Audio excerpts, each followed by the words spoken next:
She told me she would come home past her usual time. I saw to it there was nowhere for her to return. I dislike repetition, so I won't reiterate. Instead, let me share the sequence of events, and you can pass judgment on my nature. But allow me to say this: she breached the relationship before me. At exactly 1842, I remember it well because I had just put down my phone after looking at the estimated arrival time from Uber Eats that Jessica sent 5 minutes earlier. Concise, unassuming, and late.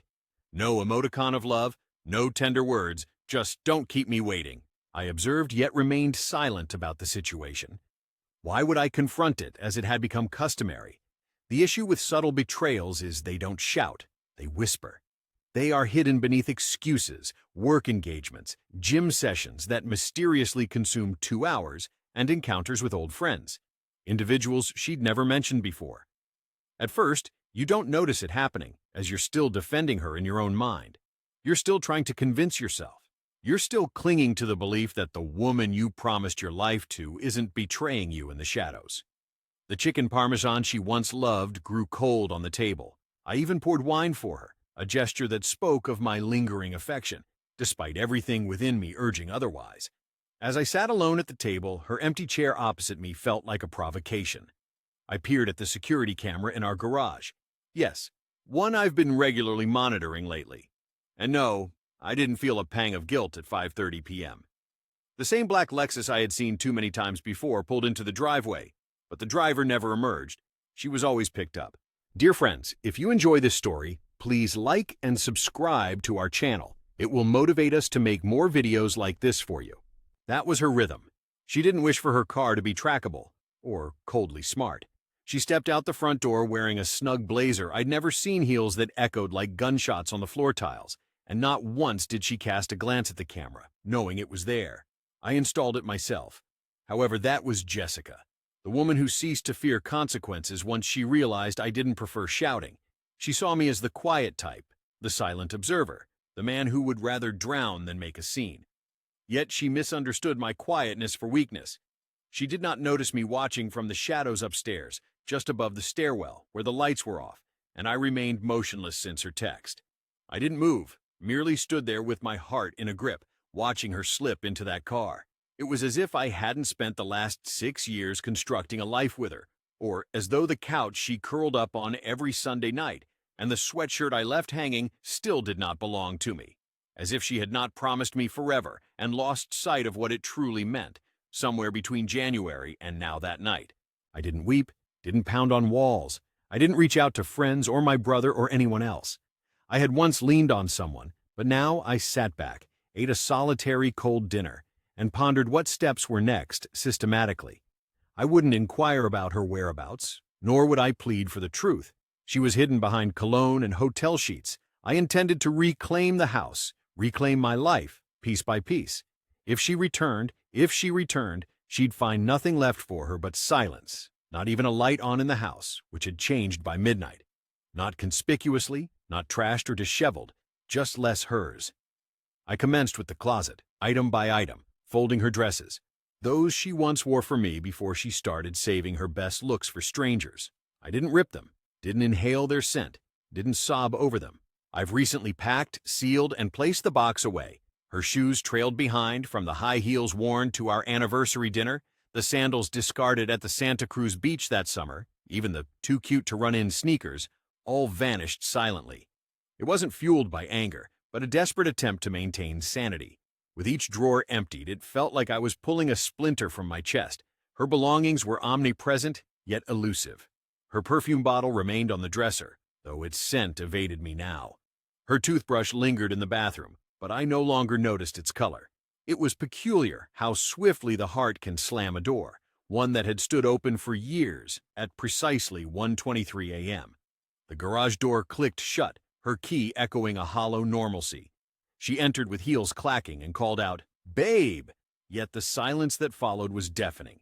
She hesitated, then tried again. Stepping from the kitchen, I found her perplexed, a hint of worry on her face. Yet her makeup remained immaculate, and not a strand of hair was out of place. Clutching a small black purse in one hand and a shopping bag in the other, she presented an insincere pretext. "I hadn't expected you to be awake." Attempting a casual tone, she surveyed the room, her gaze sweeping over the empty walls, missing rug, and box by the door. She paused, noticing, then stiffened. "What's happened to my things?" I remained silent. What on earth is transpiring? The bag dropped with a soft thud as I produced my phone from my pocket. On its screen were her messages, meant for others, but now revealed to her. I didn't verbally disclose their content. Merely exhibiting the display was enough. Her complexion paled dramatically, yet only for a moment, before her act ensued. "Are you serious? You're rummaging through my phone now?" She tried to laugh half-heartedly, but it faltered midway. "You're becoming irrational." That wasn't as it seemed. Her mouth gaped, then shut, and her tone shifted. She advanced, venom lacing each word. "You want to do this at 1 a.m.? Fine. If you're set on playing detective, proceed. But don't feign innocence. This house doesn't smother me any less than it does you. I'm not even visible in it like a phantom. You've overlooked me, Tyler, for a long time now. It wasn't an apology or remorse, just blame. She was unfaithful, and I became the scapegoat. For the first time in years, I didn't feel anything. No love, no hatred, not even shock. Just clarity, as if someone had wiped fog off a window. You need to leave." Her eyebrows shot up at my words. "Excuse me? I'd already packed your things and changed the locks. This place is no longer yours." She tried to laugh again, but it came out dry. "Do you truly believe it's that simple?" "It is now." She paused for a moment, as if weighing something. Jessica never shed tears when she lost. Instead, she calculated, strategized, and left without a word when she understood I wasn't bluffing. She took the box, the bag, and disappeared silently. No pleading, no anger, no apologies, just the faint sound of her heels fading into the night. Morning arrived like a tranquil intruder, neither loud nor demanding, simply present. After she left, it had rained, and I could sense the dampness in the driveway, feel it inside the chilly walls. The house remained tidy but empty. The bed we shared was made yet untouched. I spent the night on the couch, not out of necessity, but because I found it unbearable to sleep amidst the lingering scent of her perfume, as everything seemed to reek of silence. By 9:15 a.m., I had printed the divorce papers, a decision that didn't require contemplation or internal debate. I neither contacted my brother nor sought advice from my mother. Instead, I simply filled out the form with her full name and the date. Without hesitation, we clicked the next button, disregarding the mediation options, as this union had become more of a business transaction to her. In secret, she siphoned funds from our joint account, which I discovered by examining our finances that day. Though Jessica had access to the account, I was unaware of the extent of her withdrawals. Instead of waiting to uncover the truth, I swiftly froze the cards, transferred half into a separate account under my name, and documented everything. By 4 p.m., I received the first text from her. "Jessica, we need to talk." I sensed another twist, another change in direction. She never came straight at me. She always angled her words. I voiced every concern I had, yet a discussion was unnecessary. Her response came faster than expected. "Jessica, you're overreacting. You're throwing away 6 years over one mistake." The phrase, "one mistake," pierced my heart like a bitter wind, for she showed no remorse. Instead, she tried to negotiate. She probed my remaining dignity, to which I didn't respond for 10 minutes. Another text followed from Jessica, accusing me of denying her the opportunity to explain. She claimed that wasn't love, but control. However, she had lied, cheated on me for months, and maintained a secret relationship, all while pretending to love me, planning vacations, and smiling at my parents. Now I was being accused of control. Again, I remained silent, prompting her call and subsequent text, the beginning of her unraveling. Jessica admitted her mistake, but her coldness towards me was cruel, cutting me off like worthless trash after all I had given her. She handed me remnants of memories, yet not love, as she once had expressed it that night. I filled a glass with whiskey and settled in the same spot from the previous evening, no longer awaiting the garage door's creak or footsteps. Instead, I listened for tranquility, the kind born after a storm breaks free. I scanned through her old photographs not due to nostalgia, but out of curiosity, hoping to pinpoint the instant when her gaze shifted from me to something beyond. I couldn't locate it, yet I knew it existed. She had departed long before I boxed up her possessions, changed the locks, and moved on. The days that followed blended together like cold mist on a windshield. You could make out the road's shape, but everything else felt distant and muffled. My phone mostly stayed quiet except for Jessica's efforts to reawaken a self I no longer recognized. Initially, she attempted every approach. Disbelief filled her as she questioned if Jessica could just abandon her so carelessly. It seemed like her worth was insignificant to you, which led to her show. Jessica had been crying throughout the entire night. She couldn't eat or sleep. She admitted her mistake, and when that didn't work, she expressed her anger. "Jessica, you are weak," she said. "This is what this has always been about.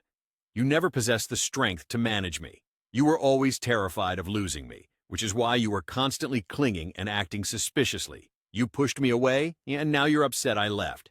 It was as if I was watching a skilled actress change costumes, but I had already seen the dress rehearsal and knew her lines before she spoke them. By Thursday, she stopped texting. I suppose that was when it dawned on her that the door was shut, that the audience had left the theater, and that no more apologies, tears, or tantrums would bring her back that night. I lay on my bed, not mine alone, for it felt different. Not just because she wasn't there, but because it was the first time it truly felt like I belonged. I sprawled across the mattress, gazing at the ceiling, letting the quiet envelop me. The pain subsided, replaced by an emptiness that wasn't hurt or absence, merely space. I deserved the day ahead, and Claire called. Jessica, her best friend, with whom she shared secrets over the phone, wine nights, and cryptic Instagram exchanges. Her voice was cautious when she said, "Hi, I don't want to intrude, but I heard about what happened. I didn't speak up then, but I didn't know. Not about Chris, not until recently. We argued. I confronted her. She called him Chris, the man behind the emojis, hotel receipts, and empty excuses." "You knew, Claire?" she asked softly. She fell silent for a moment before wishing me well, implying I deserved more than what I currently had. It wasn't validation I sought, but rather a different thing that led to us ending the call after several minutes. I thanked her for the call, yet I didn't crave sympathy, nor did I want anyone attempting to justify Jessica's worth. Later that evening, while cleaning out the laundry room, I stumbled upon an additional unused phone. My breath hitched. Upon unlocking it, I found no passcode and numerous messages, some addressed to Chris, others to different individuals, along with dates, pictures, and a conversation saved under Lena from weeks ago. The exchange revealed that Lena thought Jessica was hiding something, yet her boyfriend remained oblivious. Even if she vanished for 2 days, he would still assume she was shopping at Whole Foods. My hands trembled, not out of anger, but with a sense of revelation. She didn't merely deceive me, she ridiculed, belittled, and mocked me, all for loving her so deeply that night. I sealed the burner phone in a Ziploc bag, marked it with masking tape, and hid it in my office drawer, not for retribution or legal reasons, but to ensure I'd never forget her true nature. People reveal their authentic selves when they believe you aren't watching, and I was finished turning a blind eye. Saturday morning arrived like a fresh, blank page. I woke up before the sun peeked through the blinds, brewed coffee too strong on purpose, and sat at the kitchen table alone in the deliberate silence. The quiet wasn't oppressive anymore. It was decisive. Yes, but not solitary. You don't perceive the distinction until midday sees a certain someone depart. I had tidied away the last traces of Jessica's residency, a silver earring concealed beneath the couch, half-empty dry shampoo in the guest bathroom, her yoga mat rolled in the hallway closet. All were packed in the final carton labeled in black marker. "Do not return," it read. I stored it in the garage, expecting that to be the last, until 4:17 p.m. struck. That's when she reappeared, unannounced, neither calling nor texting. Just the familiar sound of tires on gravel, and her subtle key insertion into the front door, a key I had neglected to deactivate from the smart lock, a novice oversight. I was upstairs when I heard the door open. I descended slowly, not hastily or alarmed, just prepared. She stood in the living room, arms folded, scanning the room as if it were alien, her framed photos missing, her presence wiped clean. "Amazing," she remarked, surveying the room. "You indeed succeeded." I remained silent as she shifted to face me. "Not a hi from you?" I countered without words. "A gentler tone now, Tyler. Come on. I understand you're hurting, but what we had for 6 years doesn't vanish in an instant." "It didn't vanish instantly," I agreed finally. "It faded while you were slowly distancing yourself, night after night." Her lips twisted into a defensive smirk. You always portray the innocent, as if you hadn't done anything wrong, I retorted. I just sat there, blinking. Tell me what I did wrong, Jessica, you said. After a moment of silence, you accused me of stopping trying. That was your go-to. That was your saving grace. You stopped being exciting. Your voice grew louder. You became monotonous, predictable, always home, always pleasant. You ceased to test me. You settled for comfort. The word comfort stung more than the betrayal. I was steady. I was loyal. I offered you tranquility, and you opted for chaos. She advanced. I had to experience something genuine once more, and you can't fathom being in a relationship that merely drifts. It's like suffocating in tepid water, wishing to shout, yet not aggrieved enough to justify it, thus leading me astray. Your expression stiffened as if you were an impeccable spouse. You were accessible. That was all you were. Present, not alive. I was on the verge of losing control, ready to shout, throw something, expose all the ways she damaged me, but I didn't. In that instant, the remaining shred of the facade crumbled. She wasn't the woman I wedded. Perhaps she never was. Incapable of honesty. Not for me, not even for herself. I indicated towards the box by the garage door. Gather your belongings, take them, and if you return, I'll secure a restraining order. She stopped tolerating your dominance over her life, it seemed. She paused when she noticed a resolution in my gaze, something conclusive. She closed her mouth. Grabbing the box, she left without another word, and the door clicked shut, as if to signify an ending. Decisive. I didn't chase after her to the window, nor did I watch her leave or care. Instead, I ascended the stairs, settled at my desk, and opened a new document with a title of New Rules. Rule 1. Never be in love with someone who isn't who you envision them to be. Rule 2. If someone lies effortlessly, believe them initially. Rule 3. Value pieces over affection driven by deceit. I wrote until the sun set low, and for the first time in months, I felt cleansed. The days that ensued were peculiar, neither painful nor tranquil, just silent in a manner I hadn't experienced in years. After the storm, a unique quietness descended. The house seemed to be freely respiring again, not whispering deceptions or holding its breath. I thought she might attempt contact, another call, a lengthy email, even a theatrical doorstep appeal.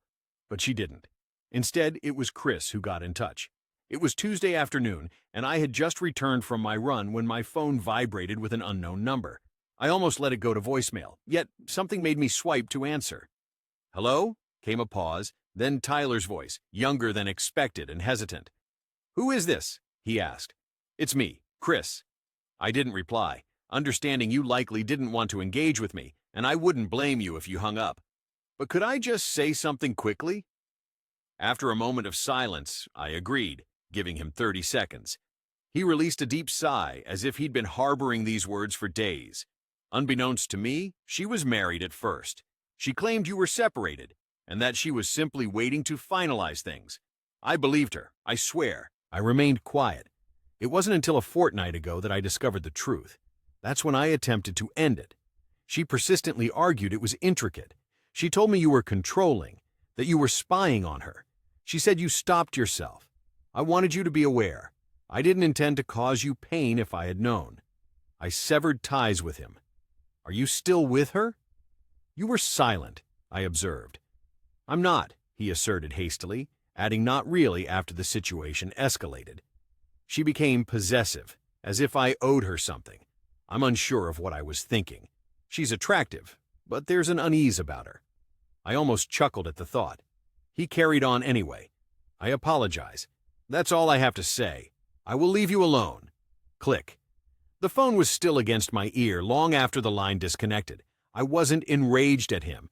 In truth, he sounded like a frightened deer, and while a part of me wanted to curse his name, another part empathized because he didn't just take my wife. He took something from me. That evening, I ventured onto the patio, where the crisp air hung, and the sky bled orange towards the horizon. I ignited a fire in the outdoor pit and remained seated, listening to the world unfold without her. It was then that I recollected the letter from months past prior to the hotel receipts and burner phone. I had penned a letter to Jessica, a brief note consisting of a few paragraphs. I hadn't shared it with her. The content revolved around the longing for our past selves, fighting for something that seemed to be fading away. That night, I retrieved it from the back of my desk drawer, read it once, and then tore it in half. casting the pieces into the fire. That version of us was no more. It never would be again as the flames consumed the paper. A sense of relief washed over me as my chest loosened. No longer did I grieve for her. Instead, it was the man I once was, the one who loved her despite her gradual erosion of reasons to do so, that I mourned in her absence. That man had ended his wait for closure. He found it.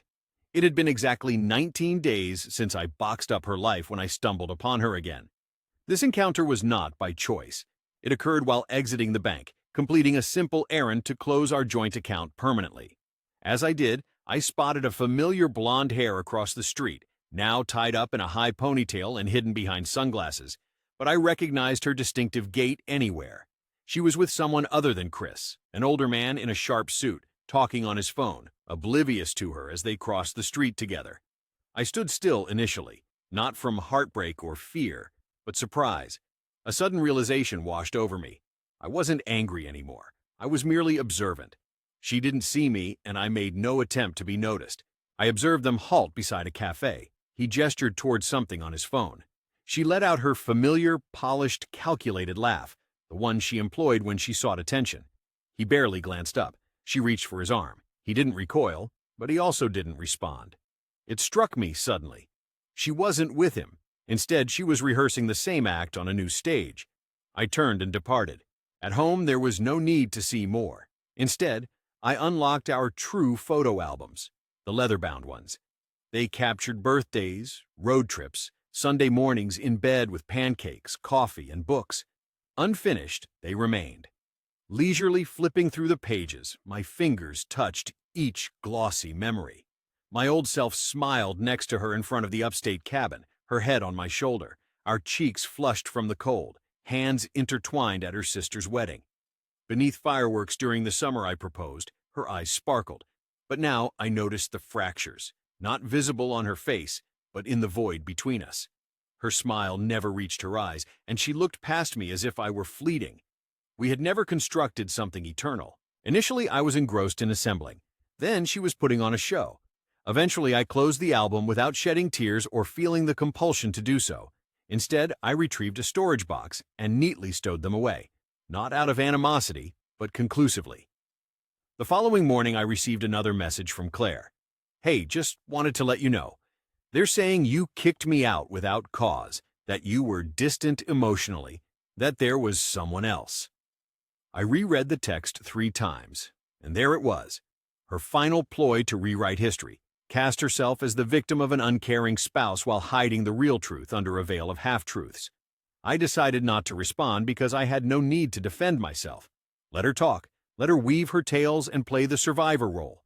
She can construct her narrative for her friends, her new partner, even her own reflection in the mirror. I know the truth, and it resides here now in this peaceful home. At last, there's a sense of straightforward simplicity, without complications. Strangely therapeutic is re-establishing a personal routine, not the one shared with another, but one rediscovered on your own. It doesn't happen in a grandiose manner or with an epic montage, no dramatic epiphany. Instead, one morning you awaken, brew coffee into a new mug, and acknowledge that the silence is no longer unbearable. It's comforting. I resumed my daily runs again, not to flee, but to recalibrate.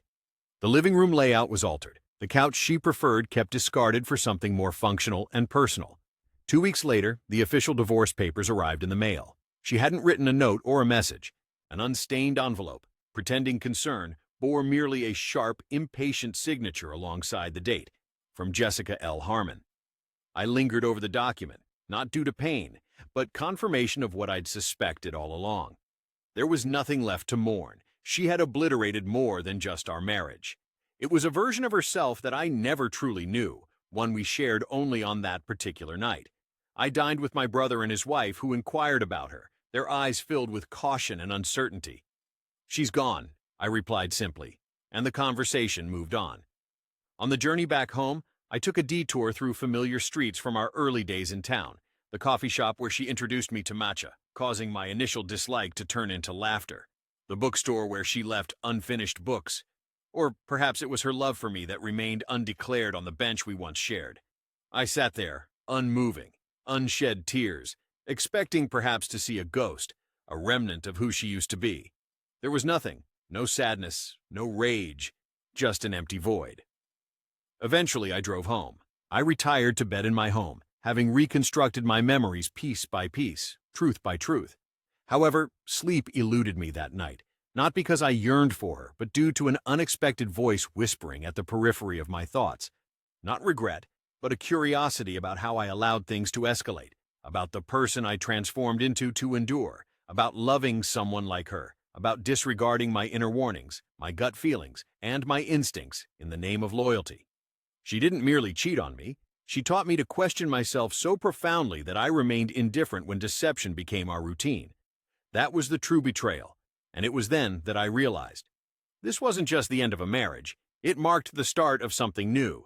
I hadn't anticipated accountability towards her or myself, as even though she caused the harm, I supplied the match and stood within the house as she ignited the fuse. It isn't until you start to eliminate someone from your life that you understand how profoundly their presence permeates it. Not just physical space, but habits, reflexes, responses. I noticed it in minor actions, like reaching for 2 mugs in the morning, then recalling I only needed 1, pausing before commenting on a headline, realizing there was no one on the other side of the kitchen island. Even my reactions when booking a weekend trip felt hesitant, as if I should check with someone first. Those echoes faded more slowly than memories, but gradually they ceased, and silence took their place. Not emptiness, but silence. That's a descriptive term. 3 months after the separation, I reluctantly agreed to socialize with a work colleague, Ethan, who had been urging me to get out and about. I wasn't ready for dates, but I was also not opposed to life. So I agreed. We visited a downtown bar, nothing extravagant, just drinks and music. At first there was casual conversation, chatter. I felt uneasy observing couples flirt, laugh, touch, and lean in. It served as a stark reminder of how easily people slip into routines and how effortlessly one can feign chemistry if skillful at it. Jessica, who was adept at this, made me feel uncomfortable. I stood near the bar for some time, sipping my drink when someone tapped my shoulder. She introduced herself as Rachel, with her bright eyes, casual smile, and straightforward energy. She noticed I seemed deep in thought and said so. I laughed genuinely. It had been a while since I had done so. Perhaps I might be. I confessed my habit of overthinking, trying to decide if I should stay or leave. She asked if I was struggling to find a place to stay. She didn't flinch but nodded, giving the impression she understood. We chatted for about 20 minutes. No flirtation, no games, just stories, my job, and my divorce. She didn't offer sympathy when I discussed what had occurred. Instead, she listened attentively. When I said I hadn't been broken, she toasted, stating good, because you only get to control that. We didn't exchange contact details. That wasn't the objective. I went home alone that night, as I had for months prior. But for the first time, I felt content with solitude.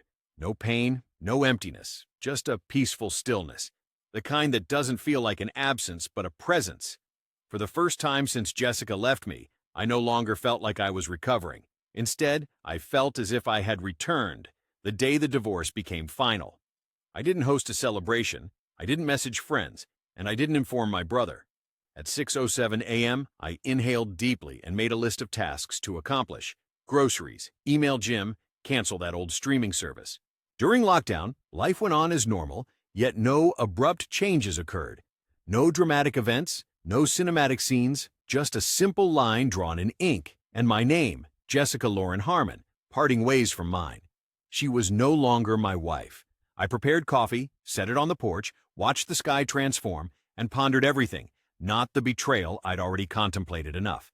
Not her smile or the humming during chores, or how she would cuddle up to me during storms, not even the lies. She had subtly sewn herself into the fabric of our lives. I thought about myself, the man who strained to suffice, the one who expressed remorse for distance. She had been the catalyst for that man's creation. He no longer exists. In his place stands someone more measured, wiser, and stronger. Not necessarily broken, but determined, not embittered, resilient. I have discovered hard truths. Love is not an entitlement. Unbounded loyalty is self-betrayal. Silence sometimes conceals pain rather than peace.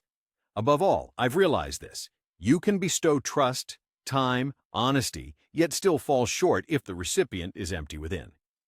Jessica didn't shatter me. She exposed my deceits, secrets, feigned smiles, and indifferent gestures.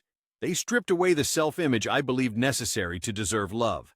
Now I comprehend that I didn't need to shrink, quieten, or forgive excessively to be loved. I merely needed to cease loving those who craved mirrors rather than companions. The conclusion isn't dramatic. It's just the acknowledgement of a truth long overdue. It's unsatisfying. She's departed, taking her weight and the home's burden off me.